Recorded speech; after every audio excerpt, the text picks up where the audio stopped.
Class 11 last class में हमने exercise 10.1 पूरा खत्म कर दिया था। अब इस क्लास में हम 10.1 के आगे का जो थ्योरी पार्ट है उसकी ओर चलेंगे। तो इसके आगे जो थ्योरी पार्ट है उसमें दिया हुआ है हमें various forms of straight line. Straight line के तरह तरह के हमें फॉर्म दिए हुए रहेंगे, हमें उन्हें पहचानना है और उस पर इक्वेशन को लिखना है क्वेश्चन के हिसाब से, ठीक है। तो जो सबसे पहला फॉर्म दिया है वो है vertical and horizontal lines, vertical and horizontal lines. अब इसमें क्या होता है, देखो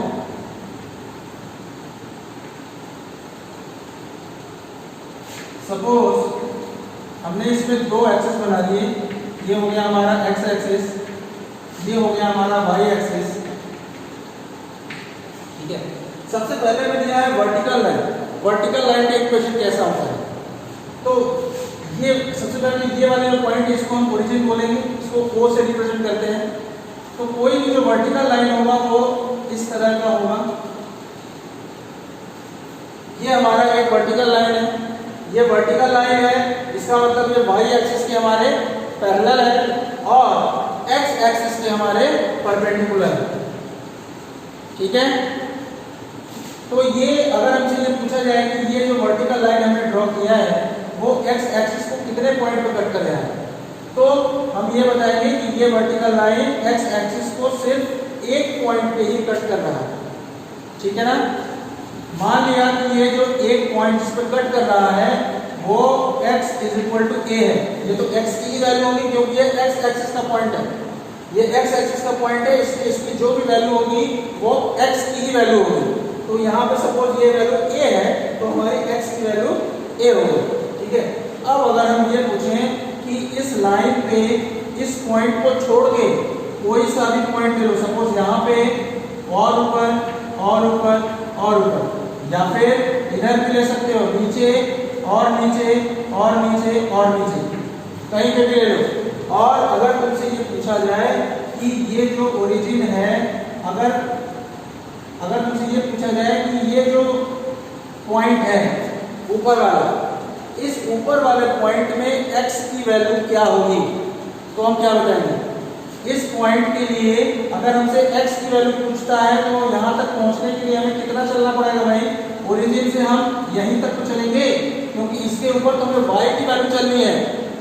अगर हमको x चलना हो, एब्सिसा चलना हो, तो वो तो हम सिर्फ इतना ही डिस्टेंस चलेंगे जो कि कितने के बराबर है भाई, a के बराबर है।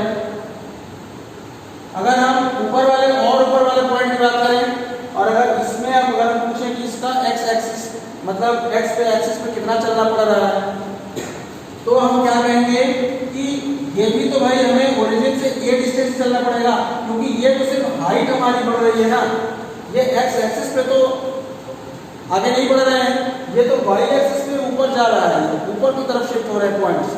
तो इसमें x की वैल्यू तो कांस्टेंट है, x की वैल्यू यही रहेगी, चाहे तो नीचे कहीं पे भी आ जाओ। यहाँ पे अगर हमको नीचे भी आना हो तो हम क्या करेंगे, यहाँ से a डिस्टेंस तो आएंगे ही, उसके बाद ही ना हम नीचे की तरफ आएंगे, बोलो भाई, है ना। तो इसलिए कोई भी अगर वर्टिकल लाइन है उसमें जो जिस भी पॉइंट पे वो वर्टिकल लाइन x एक्सिस को कट करता है वही उस लाइन का इक्वेशन होता है। इसका मतलब ये जो वर्टिकल लाइन हमने खींचा है इसका इक्वेशन क्या होगा भाई, x is equal to a। y axis के पैरेलल अगर तुमने कोई एक लाइन खींची है जो कि वर्टिकल है तो और वो x एक्सिस को किसी पॉइंट a पे कट करता है तो उस वर्टिकल लाइन का इक्वेशन लिखना होगा भाई x is equal to a। Clear. अब नेक्स्ट आगे,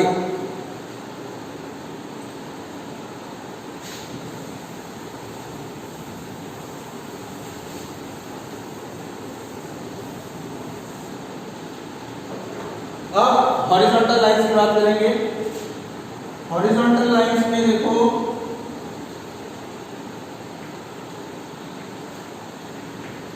ये हमारा x एक्सिस हो गया, ये हमारा y एक्सिस हो गया, ठीक है। अब अगर हम एक हॉरिजॉन्टल लाइन खींचे, हॉरिजॉन्टल लाइन मतलब जो कि x एक्सिस के पैरेलल हो, सपोज ये लाइन हमने खींचा, ठीक है।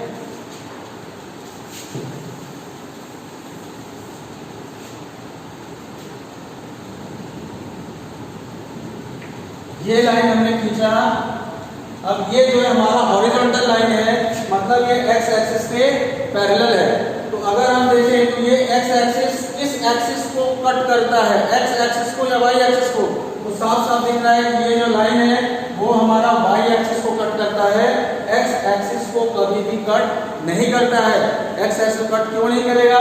क्योंकि दोनों लाइन आपस में पैरेलल हैं और हमें पता है कि कोई भी दो पैरेलल लाइंस एक दूसरे को कभी भी इंटरसेक्ट नहीं करती हैं। तो इसका मतलब जो ये जो एक्स एक्सिस के पैरेलल जो लाइन है वो एक्स एक्सिस को कट नहीं करेगी, वो वाई एक्सिस को ही कट करेगी।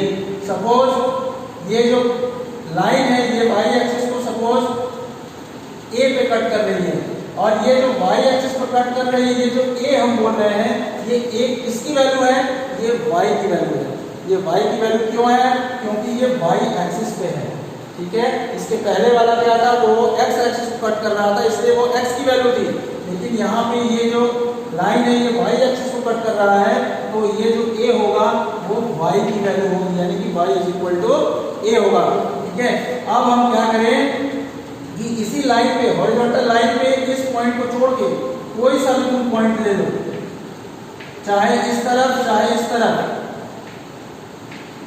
अगर हम तुमसे पूछें कि ये वाला जो पॉइंट है यहाँ पे हमारी y की वैल्यू कितनी है, y की वैल्यू हमारी कितनी है, तो y की वैल्यू यहाँ तक जाने के लिए हम क्या करेंगे भाई, जीरो से यानी कि ओरिजिन से हम यहाँ तक चलेंगे और ऊपर की तरफ कितना चलेंगे भाई, ये पूरी की पूरी हाइट चलेंगे, जितनी हमारी पूरी हाइट होगी।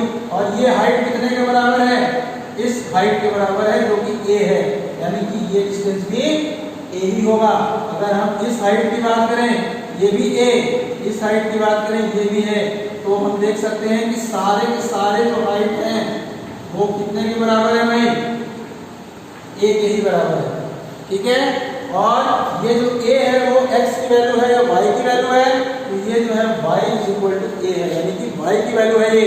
इसका मतलब अगर कोई भी लाइन x एक्सिस के पैरेलल होता है तो उस पैरेलल जो x एक्सिस के पैरेलल है उस लाइन का इक्वेशन होगा y is equal to a। यहाँ पे a वो पॉइंट है जहां पे वो लाइन y एक्सिस को इंटरसेक्ट करता है। अब ये जो a है वो पॉजिटिव भी हो सकता है, नेगेटिव भी हो सकता है, क्योंकि स्ट्रेट लाइन तो ओरिजिन के ऊपर भी इंटरसेक्ट कर सकता है, ओरिजिन के नीचे भी इंटरसेक्ट कर सकता है। तो जिस हिसाब से होगा, अगर पॉजिटिव होगा तो y is equal to a हो जाएगा, अगर नेगेटिव होगा तो y is equal to minus a हो जाएगा। क्लियर है भाई? चल आगे वर्टिकल और हॉरिजॉन्टल लाइंस के बाद नेक्स्ट जो फॉर्म है वो है पॉइंट स्लोप फॉर्म।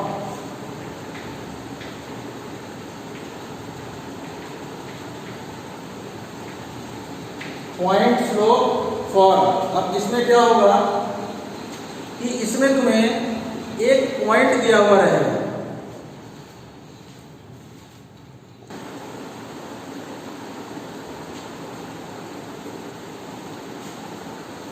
तो ये जो पॉइंट स्लोप फॉर्म है इसमें हम इक्वेशन ऑफ स्ट्रेट लाइन लिखने की कोशिश करते हैं। तो देखो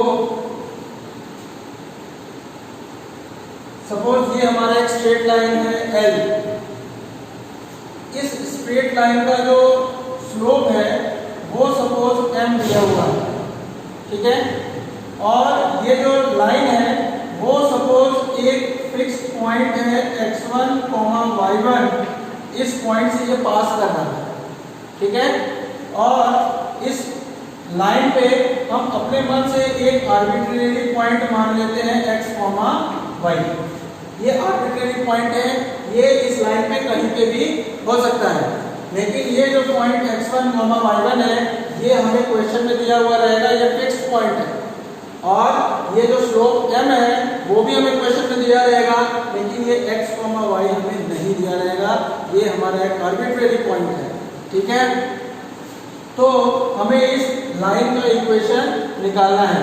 तो देखो भाई m इज इक्वल टू, हमें पता है क्या होता है, m is equal to y minus या फिर y2 minus y1 upon x2 minus x1 होता है ना formula. Slope is equal to, अगर 2 पॉइंट मालूम है तो हमने यहाँ पे 2 पॉइंट ले लिए हैं, तो m इज इक्वल टू हो जाएगा y2 की जगह y माइनस y1 की जगह y1 ही है, अपॉन x2 की जगह पे x है माइनस x1 की जगह पे x1 है। अब हम अगर क्रॉस मल्टीप्लाई कर दें तो m को m अपॉन 1 लिख सकते हैं। 1 का मल्टीप्लाई y माइनस y1 में करेंगे तो y minus y1 is equal to m into x minus x1।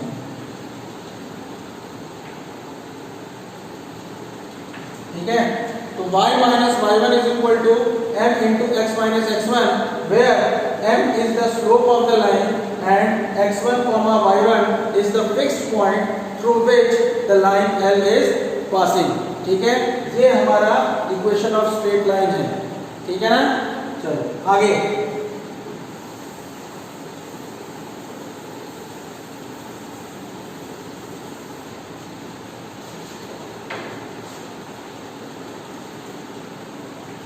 Next है 2.4 ऑफ अ स्ट्रेट लाइन। अब इसमें क्या होगा, इसमें हमें एक पॉइंट की जगह, इसके पहले हमें एक पॉइंट दिया था और एक स्लोप दिया था और हमें स्ट्रेट लाइन का इक्वेशन लिखना था। अब इस केस में क्या होगा, हमें 2 पॉइंट दिए हुए रहेंगे और स्लोप नहीं दिया हुआ रहेगा।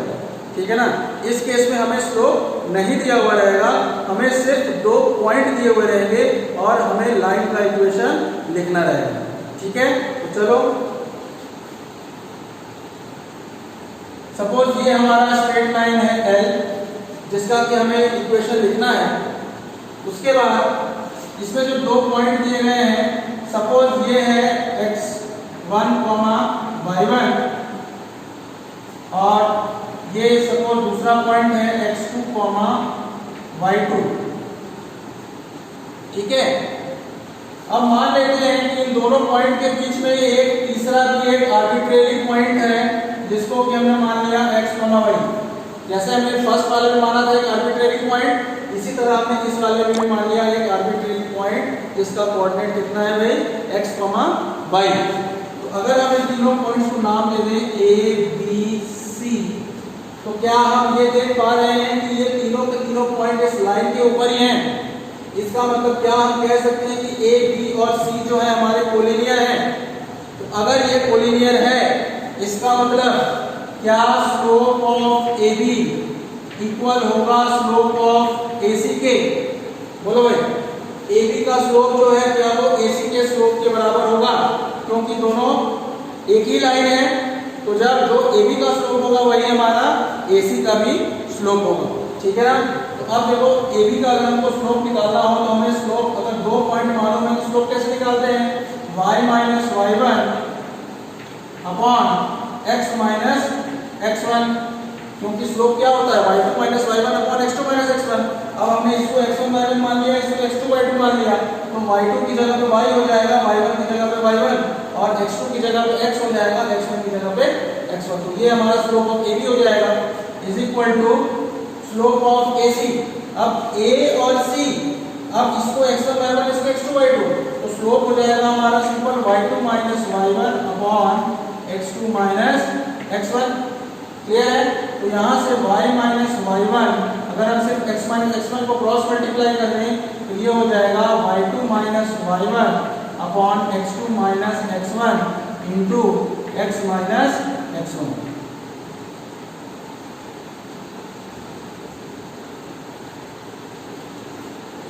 ठीक है, तो ये होता है हमारा 2.4। अगर हमें 2 पॉइंट दिया है जिसका भी कोऑर्डिनेट x1, y1 है और x2, y2 है और हमें उस स्ट्रेट लाइन की इक्वेशन लिखना है, तो वो इक्वेशन इस तरीके से लिखी जाती है, y minus y1 is equal to y2 minus y1 upon x2 minus x1 into x minus x1।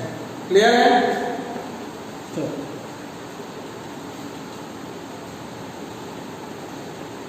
अब आगे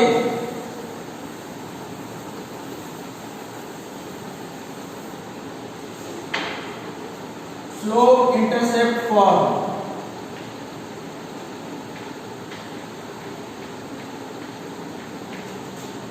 स्लोप इंटरसेप्ट फॉर्म। अब देखो इसमें हमें क्या दिया हुआ रहेगा, एक स्ट्रेट लाइन का हमें इक्वेशन निकालना है और इसमें हमें गिवन जो रहेगा, दिया जो रहेगा वो क्या क्या रहेगा, हमें स्लोप दिया हुआ रहेगा यानी कि m दिया हुआ रहेगा और एक इंटरसेप्ट दिया हुआ रहेगा। अब ये जो इंटरसेप्ट है वो x इंटरसेप्ट भी हो सकता है, y इंटरसेप्ट भी हो सकता है। बात समझ में आ रही है? ये जो इंटरसेप्ट है ये x इंटरसेप्ट भी हो सकती है और y इंटरसेप्ट। अब पहली बात, इंटरसेप्ट क्या होता है?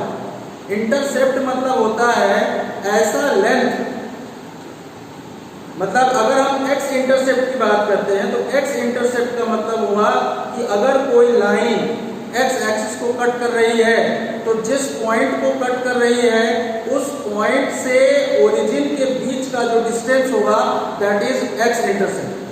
ठीक है।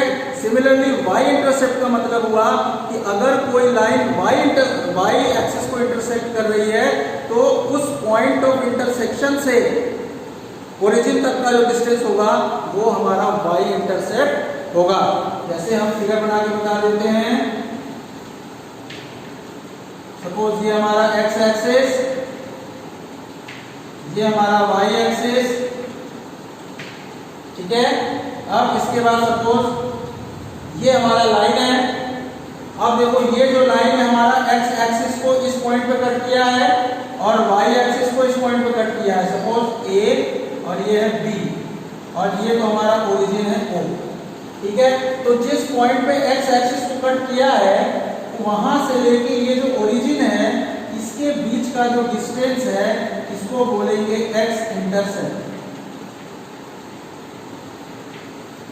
ये जो डिस्टेंस वो A है दैट इज x इंटरसेप्ट। इसी तरह से जहां पे B पे ये y एक्सिस को कट किया है तो B से लेके ये ओरिजिन के बीच का जो डिस्टेंस है ये होगा y इंटरसेप्ट।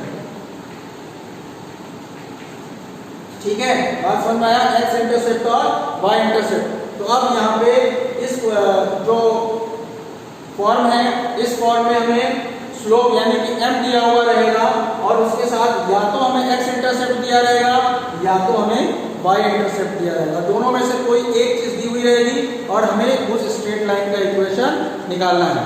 ठीक है। तो हम बारी बारी से पढ़ते हैं। सबसे पहले हम y इंटरसेप्ट पढ़ लेते हैं, उसके बाद हम x इंटरसेप्ट पे आएंगे। ठीक है।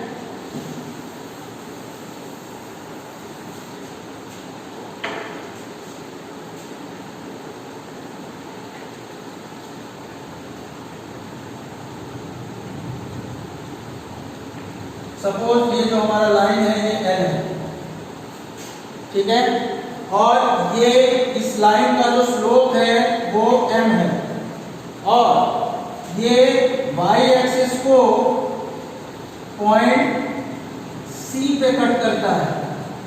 ये जो पॉइंट है ये C है। अब तो अगर ये पॉइंट C है तो इसका मतलब इस पॉइंट का कोऑर्डिनेट क्या हो जाएगा भाई, क्योंकि ये y एक्सिस का पॉइंट है तो इसमें x की वैल्यू कितनी हो जाएगी, 0।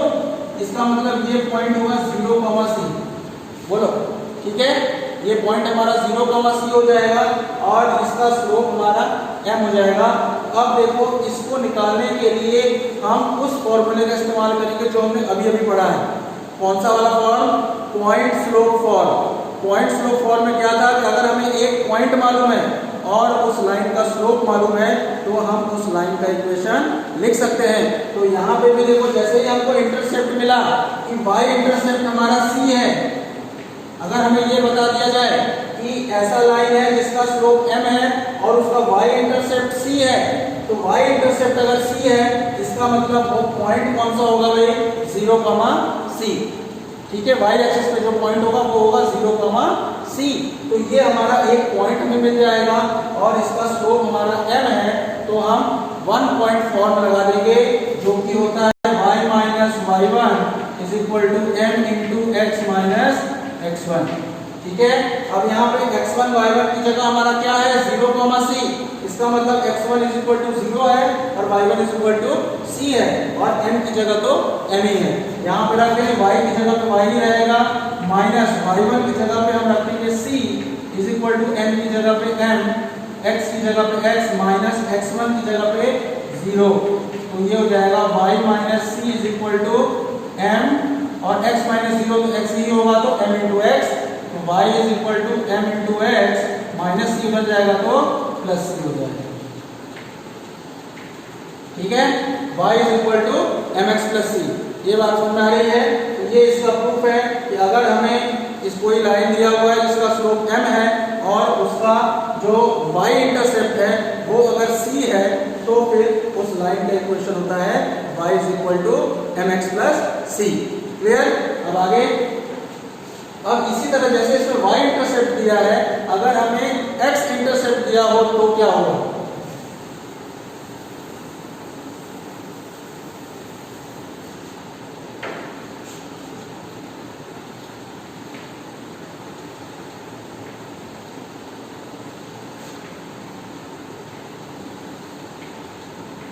ये लाइन L है, इसका स्लोप m दिया है और इसका जो x इंटरसेप्ट है यानी कि ओरिजिन से जिस पॉइंट पे ये x एक्सिस को कट कर रहा है उसके बीच का डिस्टेंस अगर d है, कितना है भाई? d है, तो इस लाइन L का इक्वेशन हमें लिखना है। तो अगर ये डिस्टेंस d है तो ये वाला जो पॉइंट होगा इसका कोऑर्डिनेट कितना हो जाएगा भाई? क्योंकि ये x एक्सिस का पॉइंट है तो इसका y कोऑर्डिनेट 0 होगा, तो ये पॉइंट हो जाएगा d, 0। अब जैसे ये d, 0 हुआ तो ये पॉइंट हमारा x एक्सिस पे तो है ही, इसके अलावा इस लाइन L पे भी तो है, जिस लाइन का इक्वेशन हमें निकालना है। ठीक है ना? तो हमें एक पॉइंट मिल गया d, 0 और उसका स्लोप तो हमें मालूम ही है m, जो कि क्वेश्चन में दिया हुआ है। तो हम यहाँ पे फिर से 1 पॉइंट फॉर्म लगाएंगे जो कि क्या होता है? y minus y1 is equal to m into X minus x1। अब यहाँ पे m की जगह पे तो m ही रखना है, लेकिन x1 y1 की जगह पे रखेंगे हम d और 0, यानी कि x1 की जगह पे d रखेंगे और y1 की जगह पे 0 रखेंगे। तो यहाँ पे ये हो जाएगा y1 की जगह हो जाएगा 0, y minus 0 is equal to m into X minus x1 की जगह पे d, यानी कि y is equal to m into X minus D. बात समझ में आ गई? क्लियर है बिल्कुल? चलो अब आगे,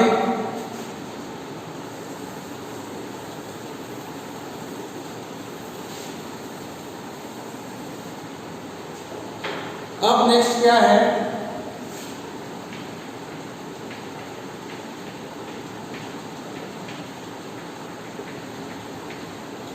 इंटरसेप्ट फॉर्म। अब इंटरसेप्ट फॉर्म क्या होगा? देखो भाई, इसमें क्या होगा? इसमें तुम्हें ना तो स्लोप दिया हुआ रहेगा, ना ही तुम्हें कोई भी पॉइंट दिया हुआ रहेगा। तुम्हें इसमें दिया क्या रहेगा? फिर तुम्हें इसमें सिर्फ x इंटरसेप्ट दिया हुआ रहेगा और y इंटरसेप्ट दिया, मतलब दोनों इंटरसेप्ट तुम्हें दिए हुए रहेंगे और तुम्हें उस लाइन का इक्वेशन लिखना है। जैसे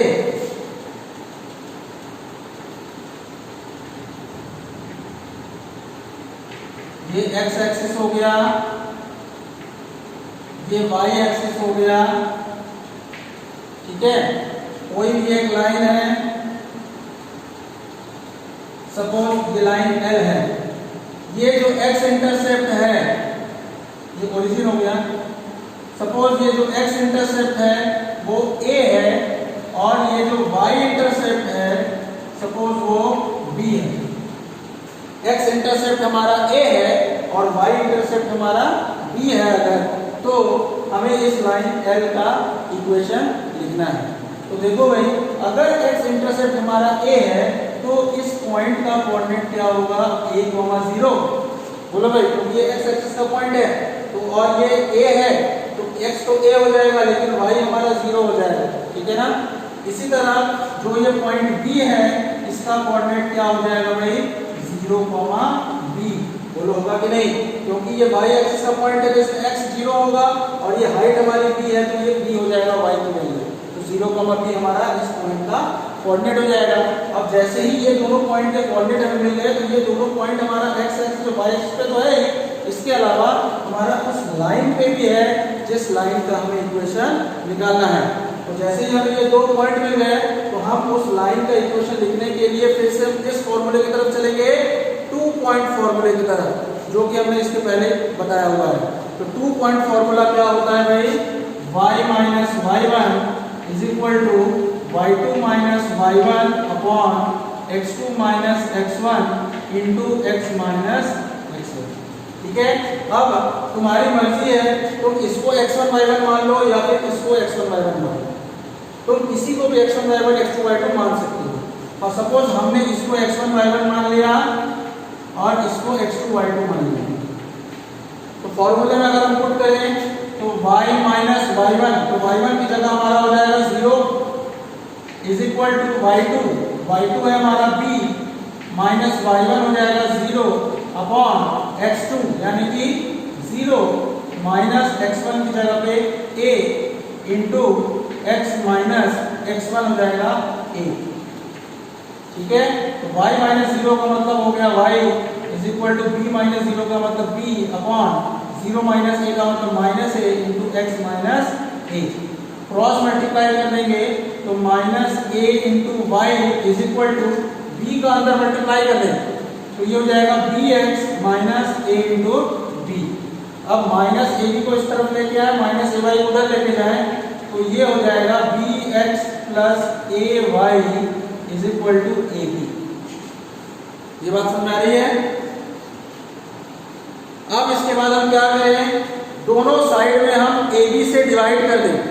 तो दोनों साइड में अगर हम ए बी से डिवाइड कर दें तो B X upon A B, A Y upon A B upon A B. ठीक है, यहाँ से b कैंसिल हो जाएगा, a से a कैंसिल हो जाएगा और यहाँ a b से a b कैंसिल हो जाएगा। तो हमारे पास बचेगा क्या भाई, x upon a plus y upon b is equal to 1। ये हमारा जो है इंटरसेप्ट फॉर्म है।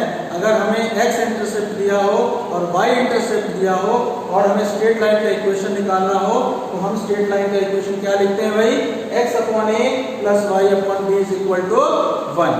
क्लियर है?